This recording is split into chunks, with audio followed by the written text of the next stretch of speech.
Assalamualaikum warahmatullahi wabarakatuh. Saya akan menjelaskan mengenai pembangkit listrik tenaga nuklir. Pengetahuan dasar iptek nuklir. Sebelum kita membahas apa sih pembangkit listrik tenaga nuklir, saya akan menjelaskan terlebih dahulu mengenai pengetahuan dasar iptek nuklir. Nuklir adalah sebuah kata sifat yang khusus berhubungan dengan atau inti atom. Reaksi nuklir adalah reaksi yang melibatkan inti atom. Biasanya terjadi antara inti atom dengan inti atom atau dengan partikel elementer yang menghasilkan produk yang berbeda dengan inti atom atau partikel sebelum reaksi. Reaksi fusi nukleus secara umum, reaksi nuklir dapat dibedakan menjadi reaksi penggabungan dan reaksi pembelahan. Reaksi fusi merupakan penggabungan dua buah inti atom untuk menghasilkan inti atom yang lebih berat. Reaksi ini diikuti oleh pelepasan atau penyerapan energi serta partikel-partikel elementer fungsi atom deuterium dengan tritium dan sebuah atom helium dan neutron disertai oleh pelepasan energi. Peristiwa pecahnya inti suatu atom menjadi dua atau tiga buah inti atom lain yang lebih ringan disebut reaksi fisi. Proses reaksi biasanya berawal dari penetrasi partikel elementer neutron ke dalam inti atom, yang kemudian menjadi tidak stabil dan akhirnya pecah menjadi dua inti atom lain yang disebut produk fisi. Contohnya seperti gambar ini ya. Selain produk fisi, biasanya dilepaskan pula beberapa buah neutron, energi dalam bentuk panas, dan radiasi gamma. Apa sih energi nuklir? Saya akan menjelaskan mengenai energi nuklir itu sendiri. Energi yang dibebaskan dalam proses reaksi nuklir seperti dalam reaksi fisi dinamakan energi nuklir.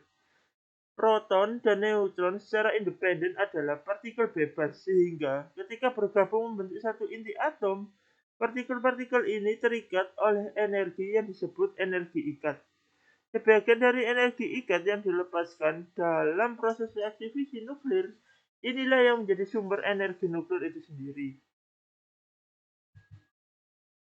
Samakah reaksi nuklir dengan reaksi kimia? Dapat kita jelaskan bahwa reaksi nuklir dan reaksi kimia itu tidak sama.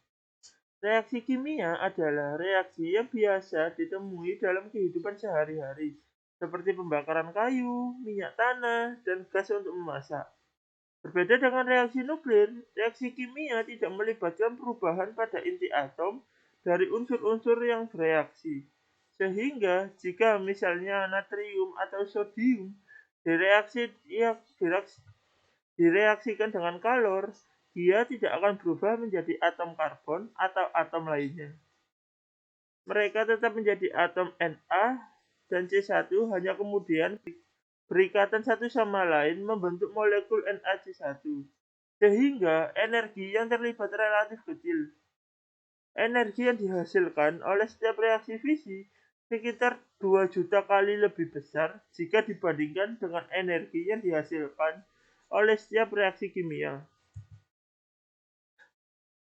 Tadi kita sudah bahas mengenai reaksi-reaksi dan ada beberapa yang menjelaskan atau mengenai atom itu sendiri.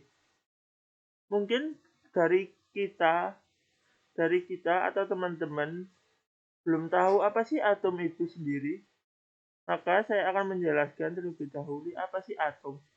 Atom berasal dari kata dalam bahasa Yunani yaitu atomos, yang berarti tidak dapat dibelah lagi. Pada awalnya, kata atom digunakan untuk menggambarkan unit terkecil dari materi yang tidak mungkin ada unit lain yang lebih kecil lagi. Kemudian, perkembangan ilmu pengetahuan menunjukkan bahwa unit materi yang dinamakan atom tersebut masih tersusun atas sejumlah materi lain yang lebih kecil. Struktur atom itu sendiri. Atom dapat dibayangkan sebagai sebuah bola yang sangat kecil berdiameter sekitar 1/1 miliar cm. Susunan atom terdiri atas inti nukleus, atom yang dikelilingi oleh elektron pada jarak atau orbit tertentu. Inti atom sendiri tersusun atas partikel-partikel bernama proton dan neutron. Elektron, proton, dan neutron disebut partikel elementer. Gambarnya dapat kita lihat seperti ini ya. Ini tengah, ini atomnya. Inti atomnya itu di sebelah sini. Radiasi nuklir. Apa sih radiasi nuklir? Mungkin dapat teman-teman pernah dengar mengenai radiasi nuklir yang ada di Jepang. Radiasi nuklir jika ada sebuah nuklir yang dijatuhkan ke kota, maka radiasinya akan dapat merusak tubuh manusia. Sebelum kita bahas mengenai radiasi nuklir itu sendiri dan penyebabnya kerusakan yang diakibatkan oleh radiasi nuklir. Pertama, kita dapat mengetahui terlebih dahulu apa sih radiasi nuklir ini. Radiasi nuklir yaitu radiasi yang dipancarkan dari inti atom radioaktif atau dari inti atom yang mengalami reaksi nuklir dinamakan radiasi nuklir. Radiasi ini terdiri atas partikel alfa, beta, neutron, dan sinar gamma. Nah, yang tadi saya jelaskan, efeknya radiasi nuklir itu apa sih? Radiasi dapat berinteraksi langsung dengan molekul tubuh dan dapat merusaknya. Pada prinsipnya, DNA tubuh manusia memiliki kemampuan untuk memperbaiki sel-sel yang rusak akibat radiasi. Jika DNA mengalami kerusakan, maka terdapat dua kemungkinan, yaitu kerusakan akan diperbaiki sebelum siklus tumbuh sel selesai, atau maka sel akan mati. Dan terdapat pula kemungkinan lainnya, yaitu sel akan selamat tapi berperilaku menyimpang akibat kerusakan DNA yang dikenal dengan istilah mutasi. Nah, kita sudah jelaskan mengenai efek radiasi nuklir itu sendiri. Sekarang kita bahas mengenai pemanfaatan nuklir. Pemanfaatan nuklir sangat bermanfaat untuk dunia, antara lain seperti untuk senjata